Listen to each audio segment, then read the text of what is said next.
आणि जे रिलेशनशिप मजबूत होण्याचे जे तुम्ही पॉइंट काढलात, तर आय बिलीव्ह की संभाषण. Communication. Yes, communication is the key. तुम्ही बोललाच नाही एकमेकांशी, तुम्हाला तुमचे विचारच कळणार नाहीत. आणि जर तुमचे विचार कळले नाहीत, तुम्ही अज्युम करायला लागाल की नाही, मला असं वाटतंय की तू याच कारणामुळे केलं असेल, जर मगाशी आपला विषय झाला. त्यामुळे एकमेकांशी बोला. एखादं भांडण किंवा काय, हार्डली 1 ते 2 दिवस ह्याच्यावर ठेवू नका. कारण घोंगडं भिजत राहिलं की ते कुसतं. ते पुन्हा आपण रिबिल्ड नाही करू शकत. आणि जरी केलं तरी कुठेतरी डाग राहतोच ना. मग ते भविष्यात उकरून निघतं की त्यावेळेस तू असं असं केलं होतंस, मग आता काय.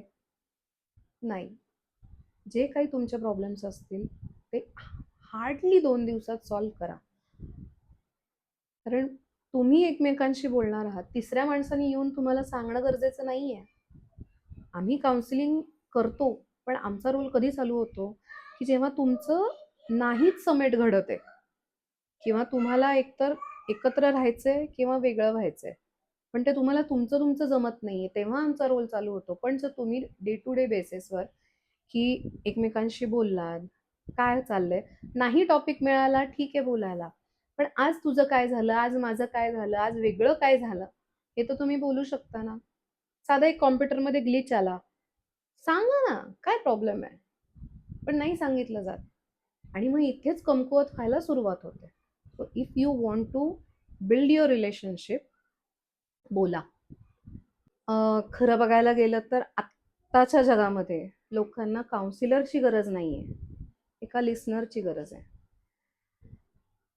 समजून, जसं तुम्ही आत्ता म्हणालात की समजून जग सांगतं, समजून सांगणारे सगळे आहेत, पण जेव्हा समोरचा जो बोलतोय त्याला उत्तर देण्यासाठी आपण तयारी करतो, तेव्हा ते काउन्सिलिंगमध्ये आपण पकडू शकतो. याचं झालं तर फक्त एक, आत्तापर्यंतचं माझं ऑब्झर्वेशन की एकच मुद्दा असा आहे, पैसा.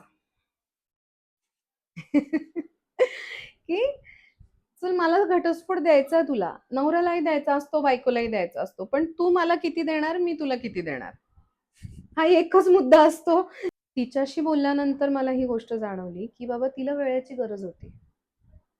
तिला फक्त एकच अपेक्षा होती की बाबा नवऱ्याने आपल्याशी शेअर करावं, तुझं काय चाललंय काय नाही, त्यांनी आपल्याला सांगावं, पण तो काहीच सांगायचा नाही. सुरुवात कशी झाली ॲडव्होकेट पासून एक काउन्सिलर पर्यंत? काय सगळं झालं, कसे प्रसंग घडत गेले आणि कसे तुम्ही स्वतःला घडवलं? विस्तृत सांगत बसलं तर तेवढा वेळ पुरणार नाहीये, त्यामुळे थोडंसं त्यांनी सांगते. ॲक्च्युली वकिली हे क्षेत्र माझ्या डोक्यातही नव्हतं.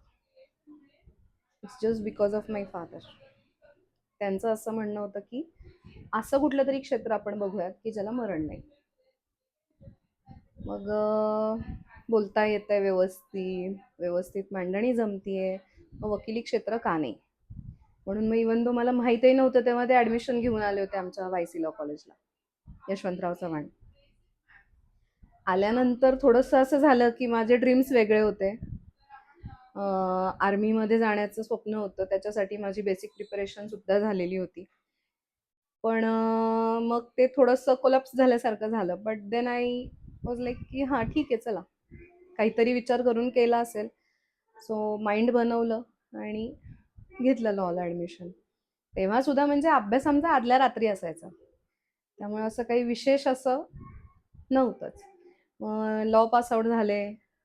अजित कुलकर्णी म्हणून फॅमिली कोर्टामधले चांगले नामांकित सिनियर आहेत, त्यांच्याकडे ज्युनियरशिप केली. देशमुख सरांकडेही काही दिवस होते, आणि मग त्याच्यामधनं बऱ्याचशा गोष्टी समजून आल्या की बाबा कोर्टात प्रोसिडिंग कसं चालतं किंवा काय. मग म्हणलं तर ठीक आहे, चला स्वतःचं आपण ऑफिस करूयात चालू. मग ते झालं, लग्न ठरलं, लॉकडाऊन लागलं, त्याच्यात प्रेग्नेन्सी राहिली, मग ते सगळं पूर्णतः थांबलं.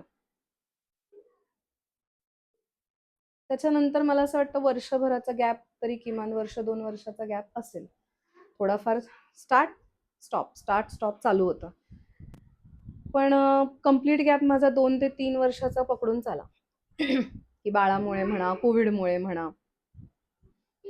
आणि मग देन आफ्टर मला असं रिअलाइज झालं की वकिलीपेक्षा आपण एखाद्याला समजून सांगणं किंवा एखाद्याचा लाईफ पाथ थोडा भटकलेला असतो, की कधी कधी असं होतं की आपल्याला सुधरत नाही की आपण काय करतोय किंवा काय नाही. तर त्यांना आपण थोडासा गायडन्स करून त्यांना आपण रुळावर आणलं तर थोडंसं सोशलाइज पण आपली इमेज क्रिएट होईल आणि आपल्याला लोकांनाही मदत करता येईल.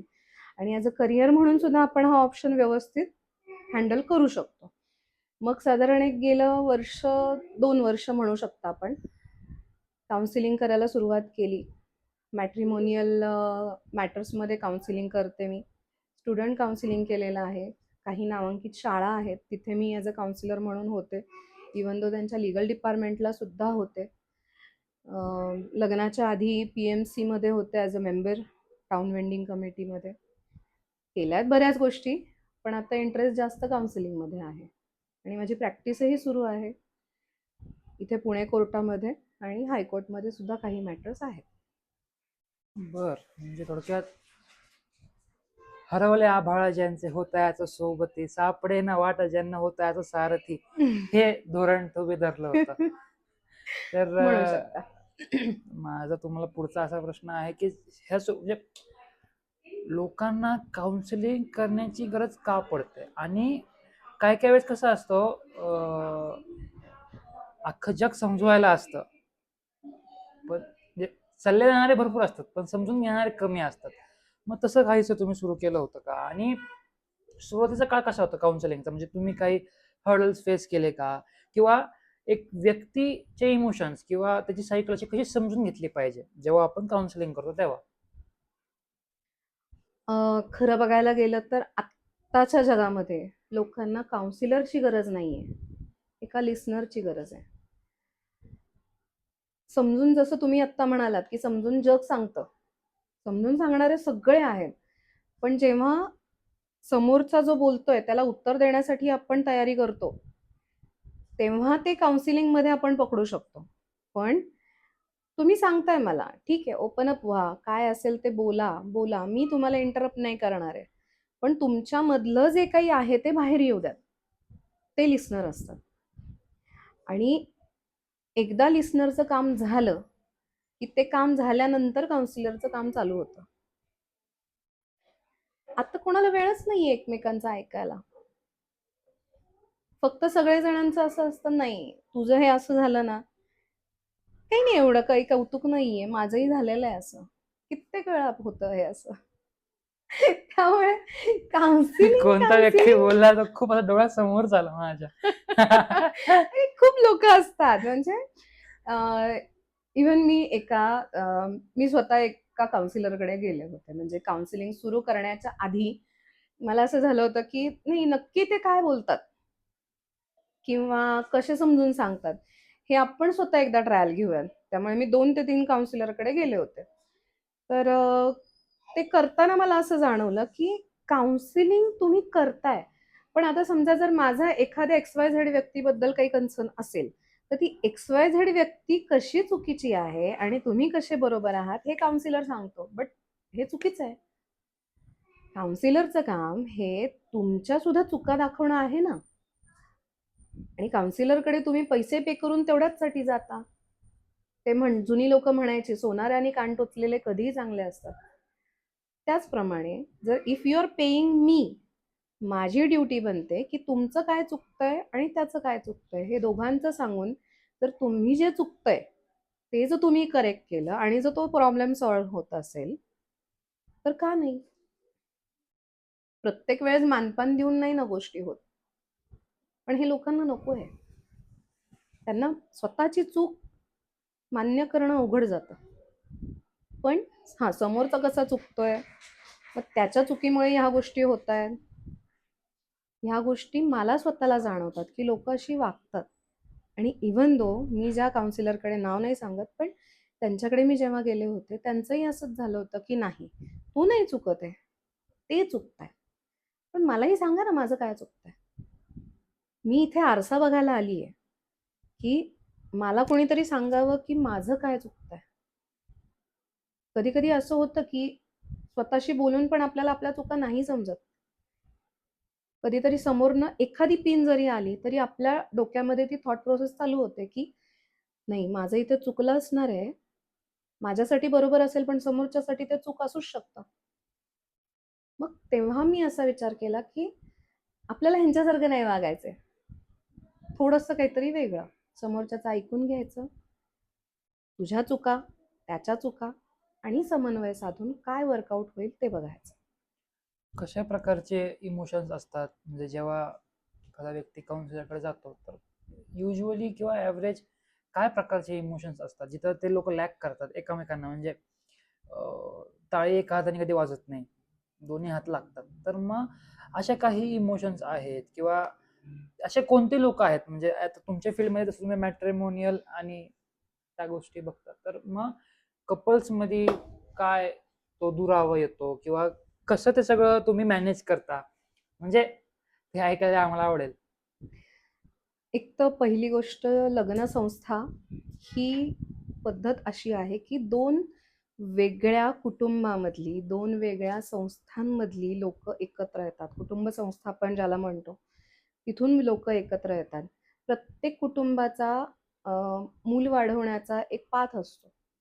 तो प्रत्येक कुटुंबाचा वेगळा असतो. आणि जनरली मी एक ऑब्झर्व केलेलं आहे की आजकाल मुलं मुली आपापला पाथ फॉलो करायला बघतात. स्वतःचा पाथ क्रिएट नाही करत, जे की बरं. गरजेचं आहे. आता एकत्र कुटुंब पद्धती खूप कमी बघायला मिळते आपल्याला. दिसताना विभक्त कुटुंब जास्त दिसतात.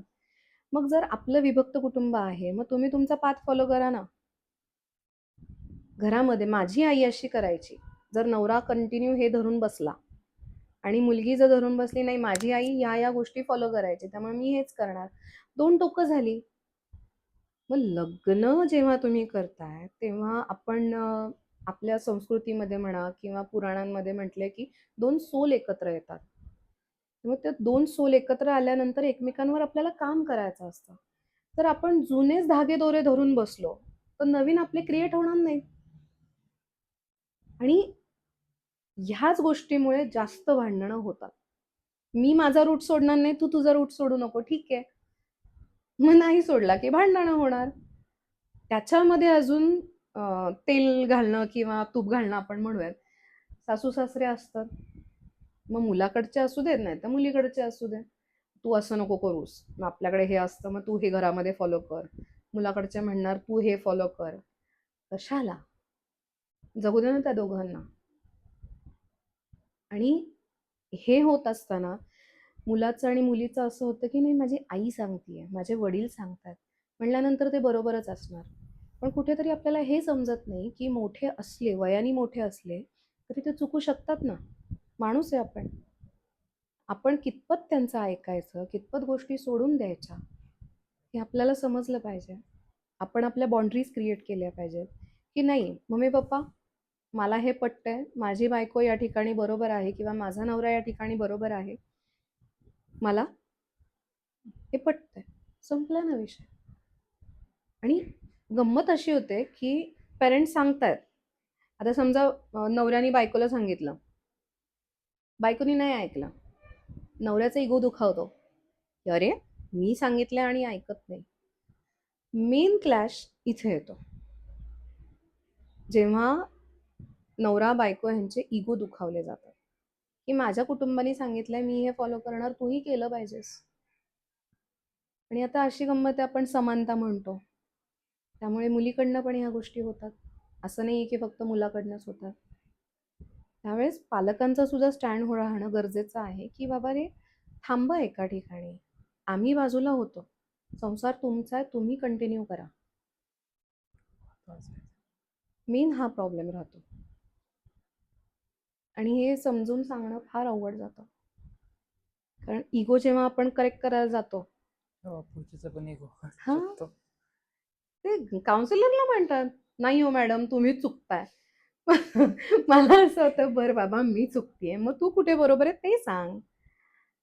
आता मला आठवते, दीड आठवड्यापूर्वीची एक केस असेल, तर त्या माणसाचं असं म्हणणं होतं की नाही घरामध्ये धुणं, भांडी, स्वयंपाक करून बायकोने घराबाहेर पडलं पाहिजे. शी वॉज वर्किंग. मला असं झालं, लाव ना बाई कामाला. काय अडचण आहे? चपाती तीच होणार आहे, भाजी तीच होणार आहे, तिखट मीठ इकडे-तिकडे होईल. चल ठीक आहे, स्वयंपाक करू दे तिला. नाही म्हणत नाही. भांडी किंवा कपडे, फरशा ह्याला बाई लाव. दोघं कमवताय. ठीक आहे, तुला नाही झेपत, तिला हाफ बेअर करायला सांग. करेल ना ती. जर तिला तिचं करिअर करायचंय तर ती करेल ना. नाही पण माझी आई सगळं करायची. मी म्हणलं बाबा तुझी आई सगळं करायची, तुझी आई नोकरी करायची का रे? नाही म्हटला. मग जर हा तुम्ही पॉइंट बघा ना, की बाबा आपली आई घरात होती, ही कामाला जाते आणि कितीही काहीही करा, मागच्या जनरेशनपेक्षा पुढची जनरेशन थोडी फिजिकली वीक असते. म्हणजे आता आमची जनरेशन आहे, आमच्या मुलांची जनरेशन जी असेल ती थोडीशी फिजिकली वीक राहणारच आहे, की त्यांना एवढं काम नाही झेपणार आहे. नाही मेंटली नाही फिजिकली. हा कन्सिडरच होत नाही विषय. आणि हे समजून सांगणं फार अवघड जातं.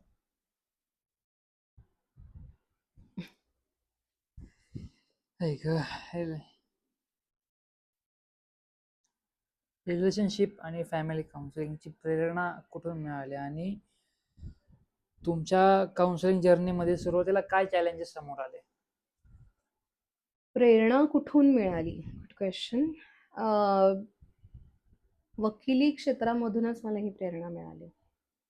तर असं काय दिसलं तुम्हाला की कुठं गॅप, म्हणजे काय गॅप दिसलं? तर युजली कसं असतं, आमच्या बिझनेस लाईनमध्ये असं असतं की एक लूप होल असतो.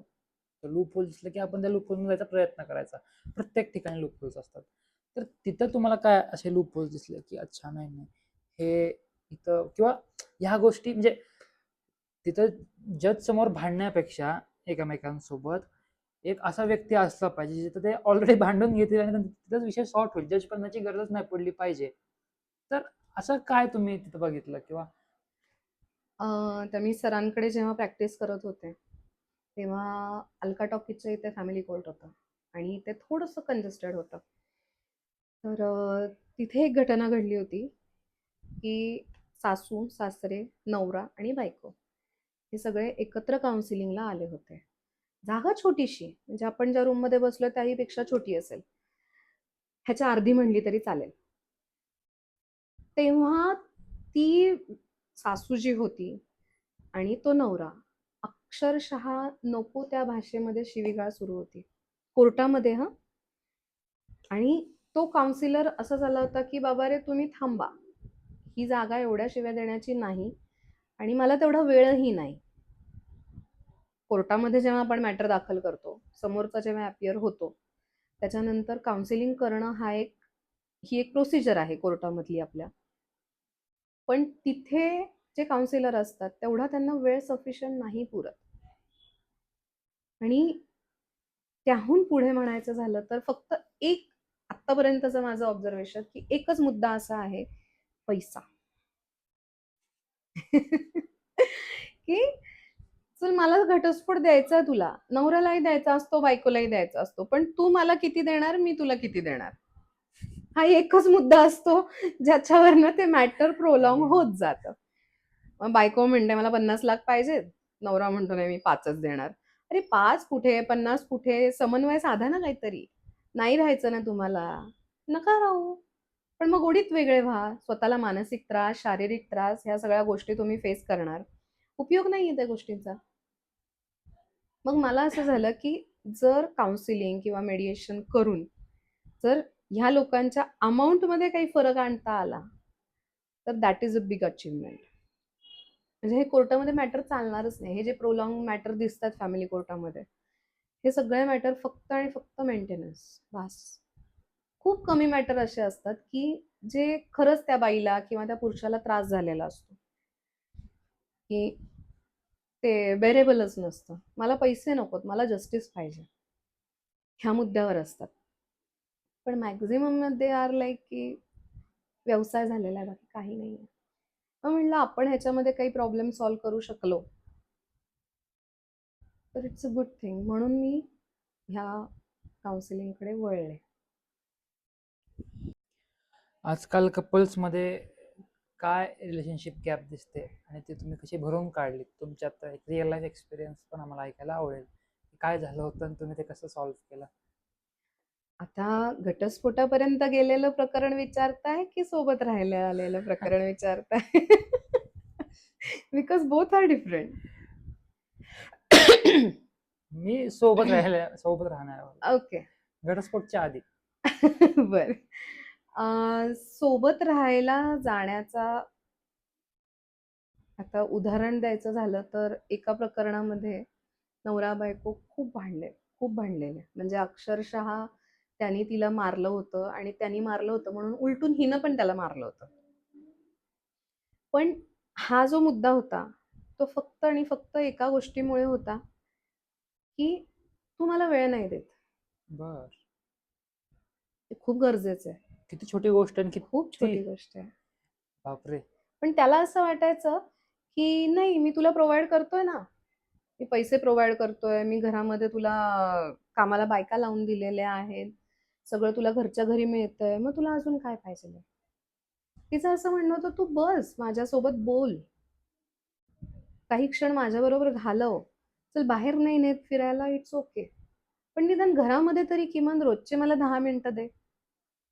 मग ही गोष्ट दबून राहत राहत राहत राहत ती इतकी मोठी झाली की त्यांच्यामध्ये कंटिन्युअस भांडणं चालू झाली. आणि म्हणजे आपण जे नॉर्मल कॉन्व्हर्सेशन म्हणतो ते त्यांच्यामध्ये राहिलंच नाही. मग त्यांना समोर बसवलं, मी स्वतः ऑफिसच्या बाहेर गेले, त्यांना म्हणलं तुम्हाला काय स्वतःबद्दल ग्रीव्हन्स आहेत एकमेकांशी बोला, मग आपण बोलू.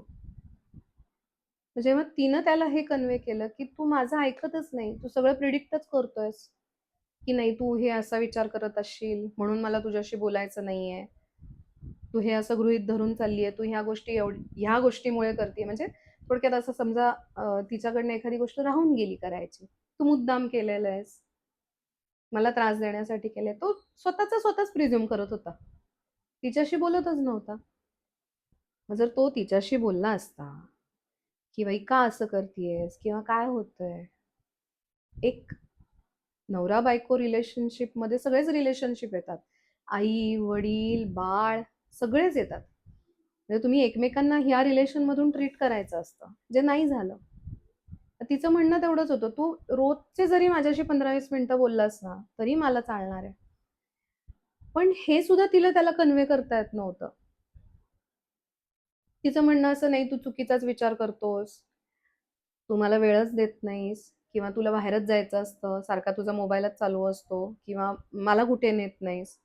पण हे जे शांत बसून आपण सांगणं म्हणतो ना, ते त्यांना जमतच नव्हतं. ऑफिसमध्ये त्यांनी जो गोंधळ घातला, अर्ध्या तासाने आत गेले, म्हणलं झालं तुमचं?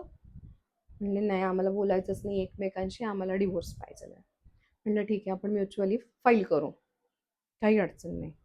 पण म्हणलं फाईल करून म्हणलं आपण जे आत्ता 1 महिन्याचं सूट थोडक्यात आपल्याला म्हणू शकतो आपण की 1 महिन्यामध्ये डिवोर्स ग्रांट होतो म्युच्युअल असेल तर. देर आर सम पॉईंट्स, त्या पॉईंट्स खाली डिवोर्स ग्रांट होतो, तर आपण करूयात दाखल, काय अडचण नाही. पण म्हणलं 6 महिने थांबायचं आणि म्हणलं दर महिन्याला किमान 2 वेळा इथं काउन्सिलिंगला यायचं. They did. आणि जवळजवळ मला वाटतं एक 4 ते 5 सेशन नंतर त्यांनी टेक बॅक घेतलं मॅटर, विड्रॉ केला आम्ही मॅटर. एका छोट्याशा गोष्टीमुळं. खूप छोटी गोष्ट होती. आणि मग त्यांना टास्क दिले की बाबा तुम्ही एक काम करा, घड्याळी ठरवा की 7 वाजता आपण बसायचं बोलायला, एक 7, 7:15 पर्यंत तुम्ही दोघांनी फक्त बोलायचं, घड्याळ लावून बसा म्हटलं. कंटाळ येईल तुम्हाला, त्रास होईल, पण म्हणलं घड्याळ लावून रोज बसायचं. मग त्यांनी तो टास्क फॉलो केला. जवळजवळ 1 महिन्याभरानंतर त्यांनी स्वतःच सांगितलं मॅडम आता आमचं व्यवस्थित चाललंय, भांडणं खूप कमी झाली. हे कळत नाही आपल्याला,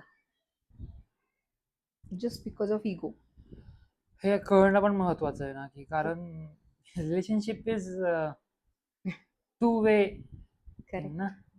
यू शुड नॉट प्रिडिक्ट की नाही नाही मला नाही वाटत की गाडी एका पायावर नाही ना चालत. काय करायचं नाही. मला आयुष्यात हे समजायला लागलं तुमच्या बोलण्यात.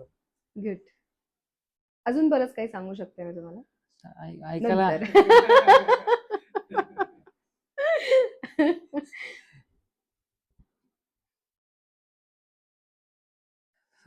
प्रश्नच होता, तुम्ही त्याचं उत्तर ऑलरेडी दिलेलं आहे.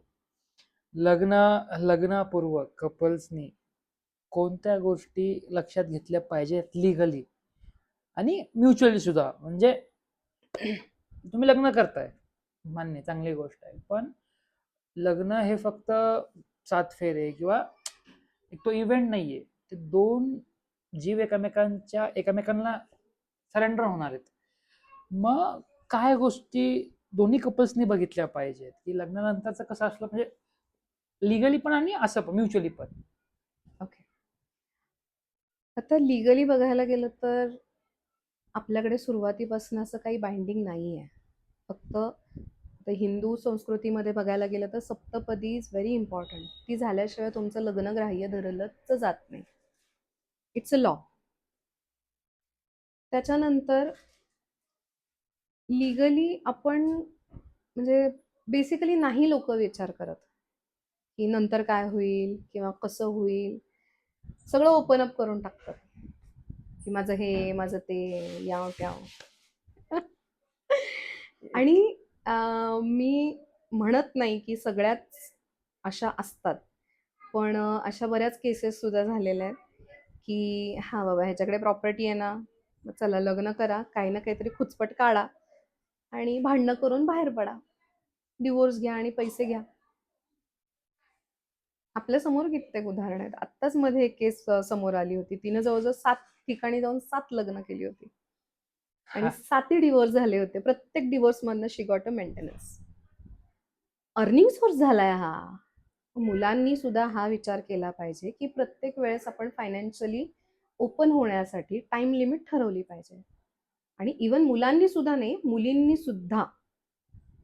असं काही नाहीये की ही घटना मुलांसोबतच घडेल, मुलींसोबतही घडू शकते. त्यामुळे प्रत्येक कपलनी लग्न करण्याआधी मुलाचं किंवा मुलीचं व्हेरिफिकेशन करणं खूप गरजेचं आहे, जे की अवॉइड केलं जातं. काय गरज आहे, घरच्यांनी सांगितलं लेट्स गेट मॅरिड, संपला विषय. अरेंज मॅरेजमध्ये, लव्ह मॅरेजमध्ये तर पट्टीच बांधलेली असते डोळ्यावरती. तो धिंगाणाच वेगळा आहे. तो धिंगाणाच वेगळा आहे.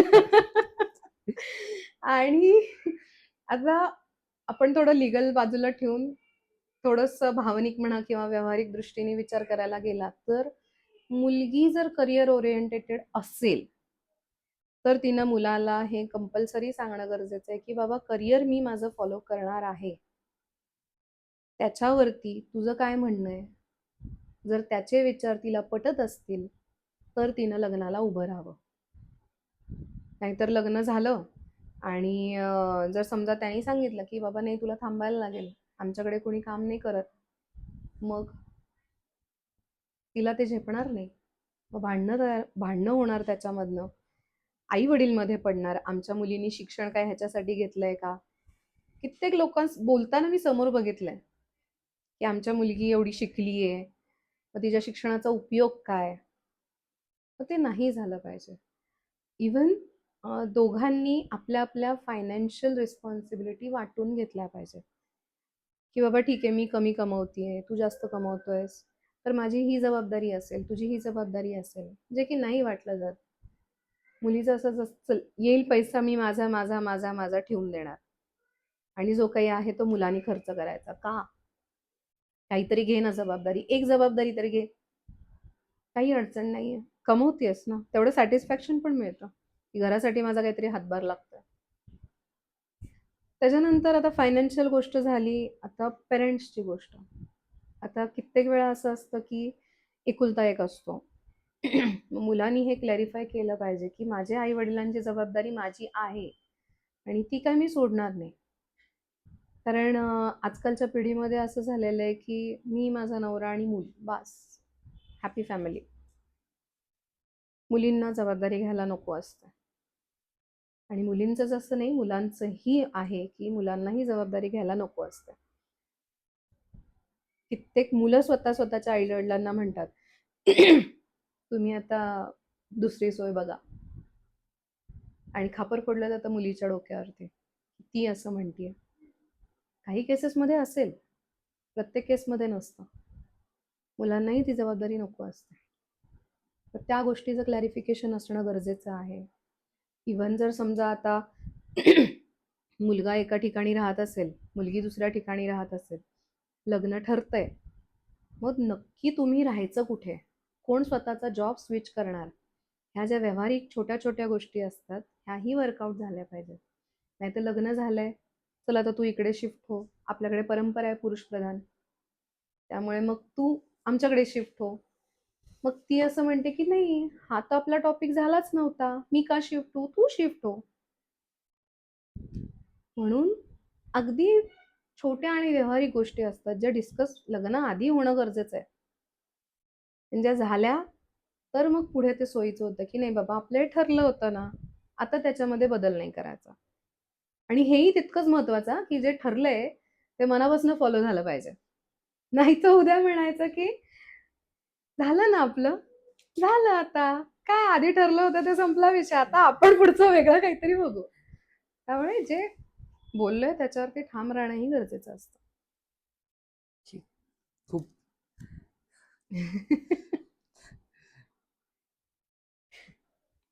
जर एखादी रिलेशनशिप स्ट्रॉंग ठेवायची असेल तर काय केलं पाहिजे?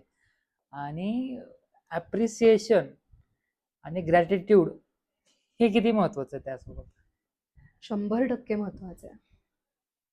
कारण आपण गुलाबाचं उदाहरण घेतलं, खत पाणी दिलं, पाणी दिलं तर ते झाड छान वाढतं. आणि जर सूर्यप्रकाश नसेल तर ते ॲप्रिसिएशन जे आहे ना, ते सूर्यप्रकाशासारखं असतं.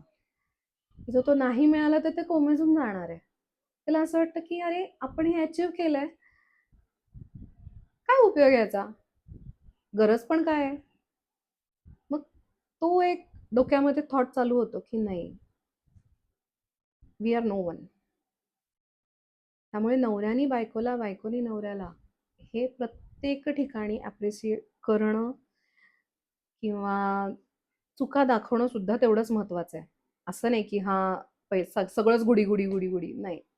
दोन्ही गोष्टी तेवढ्याच महत्वाच्या आहेत.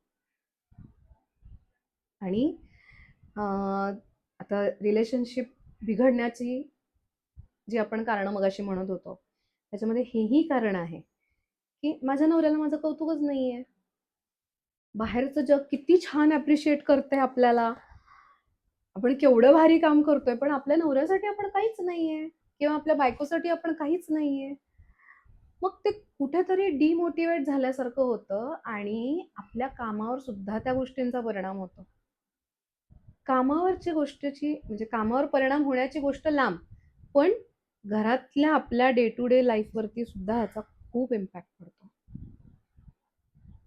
आणि जे रिलेशनशिप मजबूत होण्याचे जे तुम्ही पॉइंट काढलात, तर आय बिलीव्ह की संभाषण. Communication. Yes, communication is the key. तुम्ही बोललाच नाही एकमेकांशी, तुम्हाला तुमचे विचारच कळणार नाहीत. आणि जर तुमचे विचार कळले नाहीत, तुम्ही अज्युम करायला लागाल की नाही, मला असं वाटतंय की तू याच कारणामुळे केलं असेल, जर मगाशी आपला विषय झाला. त्यामुळे एकमेकांशी बोला. एखादं भांडण किंवा काय हार्डली 1 ते 2 दिवस ह्याच्यावर ठेवू नका. कारण घोंगडं भिजत राहिलं की ते कुसतं. ते पुन्हा आपण रिबिल्ड नाही करू शकत. आणि जरी केलं तरी कुठेतरी डाग राहतोच ना. मग ते भविष्यात उकरून निघतं की त्यावेळेस तू असं असं केलं होतंस, मग आता काय? नाही. जे काही तुमचे प्रॉब्लेम्स असतील ते हार्डली 2 दिवसात सॉल्व्ह करा. कारण तुम्ही एकमेकांशी बोलणार आहात. तिसऱ्या माणसाने येऊन तुम्हाला सांगणं गरजेचं नाहीये. आम्ही काउन्सिलिंग करतो, पण आमचा रोल कधी चालू होतो की जेव्हा तुमचं नाहीच समेट घडत आहे किंवा तुम्हाला एकतर एकत्र राहायचंय किंवा वेगळं व्हायचंय, पण ते तुम्हाला तुमचं तुमचं जमत नाहीये, तेव्हा आमचा रोल चालू होतो. पण जर तुम्ही डे टू डे बेसिसवर की एकमेकांशी बोललात, काय चाललंय, नाही टॉपिक मिळाला ठीक आहे बोलायला, पण आज तुझं काय झालं, आज माझं काय झालं, आज वेगळं काय झालं, हे तर तुम्ही बोलू शकता ना. साधा एक कॉम्प्युटरमध्ये ग्लिच आला, सांगा ना, काय प्रॉब्लेम आहे? पण नाही सांगितलं जात. आणि मग इथेच कमकुवत व्हायला सुरुवात होते. So if you want to build your relationship, बोला.